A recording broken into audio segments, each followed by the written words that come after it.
राधे राधे दोस्तों। क्या आपने कभी महसूस किया है कि दिन रात मेहनत करने के बाद भी मनचाहा परिणाम नहीं मिलता? घर में धन तो आता है, लेकिन किसी न किसी कारण से टिक नहीं पाता। ऐसा लगता है मानो सफलता आपके करीब आकर भी दूर चली जाती है। ऐसी स्थिति हमेशा केवल मेहनत की कमी से नहीं बनती। ज्योतिष और वास्तुशास्त्र के अनुसार हमारे दैनिक जीवन की कुछ आदतें और घर का वातावरण भी भाग्य तथा आर्थिक उन्नति पर प्रभाव डालते हैं। यदि हम कुछ शुभ नियमों को नियमित रूप से अपनाएं और कुछ गलतियों से बचें, तो जीवन में सकारात्मक परिवर्तन देखने को मिल सकते हैं। आज की इस प्रस्तुति में हम ऐसे 10 सरल लेकिन महत्वपूर्ण उपायों के बारे में जानेंगे, जिन्हें नियमित रूप से अपनाने से घर में सुख, शांति, समृद्धि और लक्ष्मी कृपा का वातावरण बनने की मान्यता है। यदि आप आध्यात्मिक विषयों में रुचि रखते हैं और ऐसे उपयोगी उपायों की जानकारी पाना चाहते हैं, तो हमारे साथ जुड़े रहें। अब बिना देर किए शुरुआत करते हैं। नंबर 1, कपूर का प्रयोग। सनातन परंपरा में कपूर को अत्यंत पवित्र माना गया है। मान्यता है कि जहां श्रद्धा के साथ कपूर जलाया जाता है, वहां वातावरण की नकारात्मकता कम होती है और सकारात्मक ऊर्जा का संचार बढ़ता है। साथ ही घर का वातावरण भी सुगंधित और शांत महसूस होता है। सप्ताह में कम से कम एक बार पूजा के समय कपूर अवश्य जलाएं। इसे केवल एक धार्मिक परंपरा न मानें, बल्कि ईश्वर के प्रति अपनी श्रद्धा और सकारात्मक सोच का माध्यम बनाएं। नियमित रूप से ऐसा करने से घर का माहौल अधिक शांत और प्रसन्न बना रह सकता है। इसके साथ ही एक और महत्वपूर्ण बात याद रखें। प्रकृति का नियम है कि जो हम निस्वार्थ भाव से बांटते हैं, वही किसी न किसी रूप में कई गुना होकर हमारे जीवन में लौटता है। इसलिए अपनी सामर्थ्य के अनुसार अन्न, धन, समय या सेवा का दान अवश्य करें।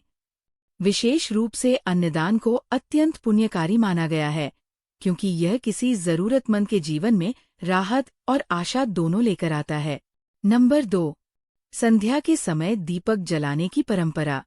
शाम की पूजा के समय सरसों के तेल का दीपक जलाकर उसमें 2 लौंग डालना शुभ माना जाता है। इस दीपक को मुख्य द्वार के पास या प्रवेश स्थान पर रखा जा सकता है। ऐसी मान्यता है कि इससे घर में सकारात्मक ऊर्जा का संचार होता है और परिवार पर शुभ प्रभाव पड़ता है। रसोई में भोजन बनाते समय भी एक छोटा सा नियम अपनाया जाता है। तवा गर्म होने के बाद उस पर दूध की कुछ बूंदें छिड़कना शुभ माना जाता है। इसके अलावा पहली रोटी गाय के लिए निकालें और यदि संभव हो तो उसमें थोड़ा सा गुड़ या चीनी भी रखें। प्रतिदिन पक्षियों को दाना खिलाना भी एक श्रेष्ठ आदत मानी जाती है। ये केवल धार्मिक दृष्टि से ही नहीं, बल्कि जीवों के प्रति करुणा और सेवा की भावना विकसित करने का भी सुंदर माध्यम है। ऐसी मान्यता है कि इससे जीवन में शुभता और उन्नति के मार्ग खुलते हैं। नंबर 3, घर की स्वच्छता और झाड़ू से जुड़े नियम। वास्तु और पारंपरिक मान्यताओं के अनुसार सूर्यास्त के बाद या संध्या के समय झाड़ू लगाने से बचना चाहिए। माना जाता है कि इस समय घर की सकारात्मक ऊर्जा को बनाए रखना शुभ होता है।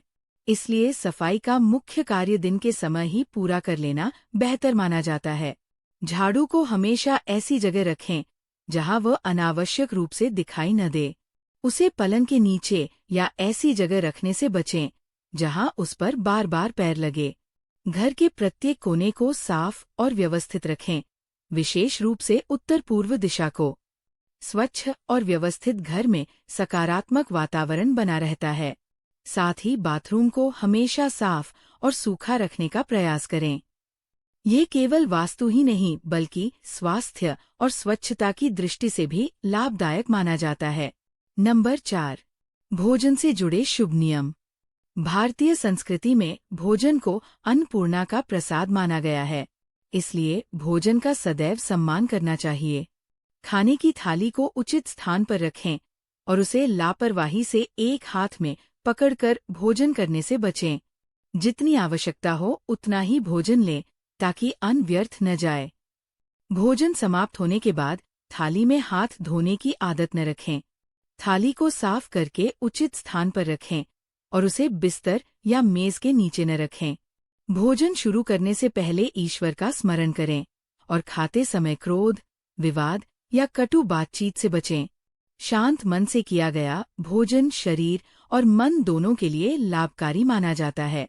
संभव हो तो पूर्व या उत्तर दिशा की ओर मुख करके भोजन करें।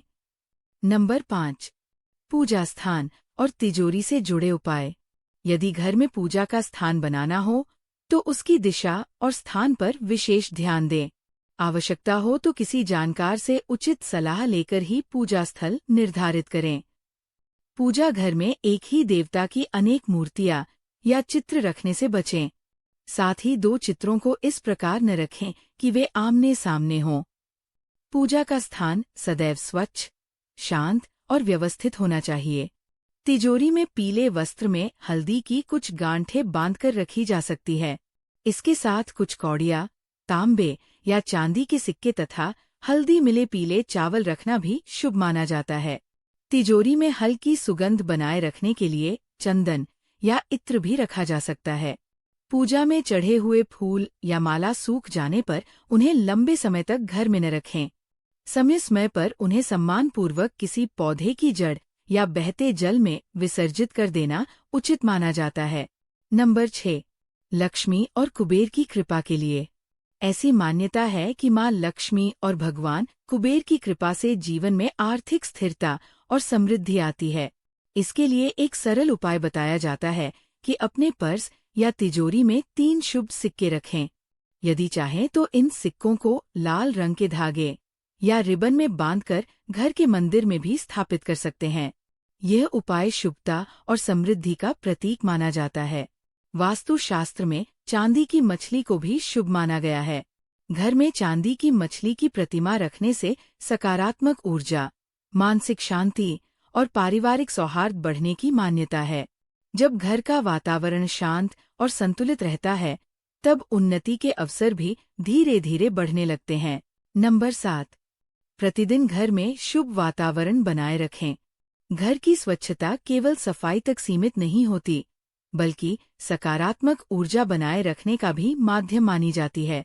इसलिए प्रतिदिन घर को व्यवस्थित रखें और पूजा के समय दीपक तथा कपूर अवश्य जलाएं। इससे वातावरण सुगंधित और शांत बना रहता है। मुख्य द्वार पर समय समय पर स्वास्तिक का चिन्ह बनाना भी शुभ माना जाता है। हल्दी और कुमकुम से उसकी पूजा करके दीपक दिखाने की परंपरा कई घरों में निभाई जाती है। मान्यता है कि जो लोग श्रद्धा के साथ अपने घर की चौखट का सम्मान करते हैं, वहाँ सुख समृद्धि का वास बना रहता है। नंबर 8, पीपल वृक्ष की पूजा का महत्व। सनातन परंपरा में पीपल के वृक्ष को अत्यंत पवित्र माना गया है। विशेष रूप से शनिवार के दिन इसकी पूजा करने की मान्यता है।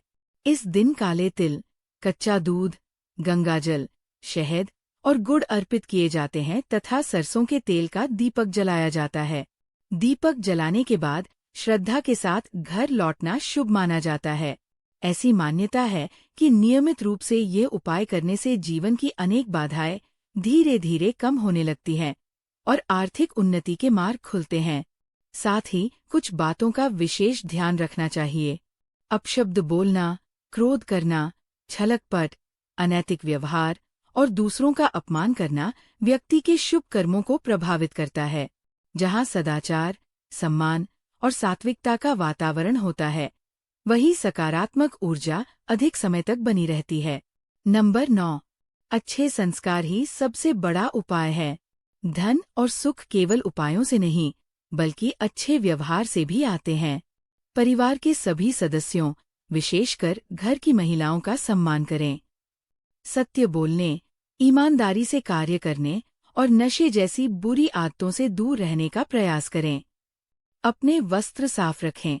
यदि पर्स, जेब या कपड़े फटे हों तो उन्हें समय पर ठीक करवाएं। धन को व्यवस्थित स्थान पर रखें और अनावश्यक अव्यवस्था से बचें। व्यक्तिगत स्वच्छता का भी पूरा ध्यान रखें। समय समय पर बाल और नाखून काटे तथा आसपास गंदगी न फैलाएं। नंबर 10, घर में शुभ प्रतीकों का महत्व। यदि आप चाहें तो घर में मछलियों के जोड़े का चित्र लगा सकते हैं, जिसे कई लोग सौभाग्य और पारिवारिक सुख का प्रतीक मानते हैं। उत्तर पूर्व दिशा में अष्टदल कमल बनाकर उस स्थान पर मंगल कलश स्थापित करना भी शुभ माना जाता है। कलश में स्वच्छ जल भरें, उसमें तांबे का सिक्का रखें, फिर आम या अशोक के पत्ते लगाकर ऊपर नारियल स्थापित करें। यह व्यवस्था मंगल और समृद्धि का प्रतीक मानी जाती है। समापन। ये सभी उपाय हमारी परंपराओं और धार्मिक मान्यताओं पर आधारित हैं। यदि इन्हें श्रद्धा, नियमितता और सकारात्मक सोच के साथ अपनाया जाए तो जीवन में अनुशासन, संतुलन और मानसिक शांति का अनुभव किया जा सकता है। याद रखिए, केवल उपाय ही नहीं बल्कि मेहनत, ईमानदारी, सेवा और अच्छे कर्म भी सफलता और समृद्धि की मजबूत नींव बनते हैं। हर नया दिन अपने साथ नए अवसर लेकर आता है, इसलिए सकारात्मक सोच के साथ आगे बढ़ते रहें। यदि आपको ये जानकारी उपयोगी लगी हो तो इसे अपने परिवार और मित्रों के साथ साझा करें, ताकि अधिक से अधिक लोग इन पारंपरिक मान्यताओं के बारे में जान सकें। वीडियो पसंद आया हो तो इसे लाइक करें, चैनल को सब्सक्राइब करें और कमेंट में जय माता लक्ष्मी अवश्य लिखें। धन्यवाद।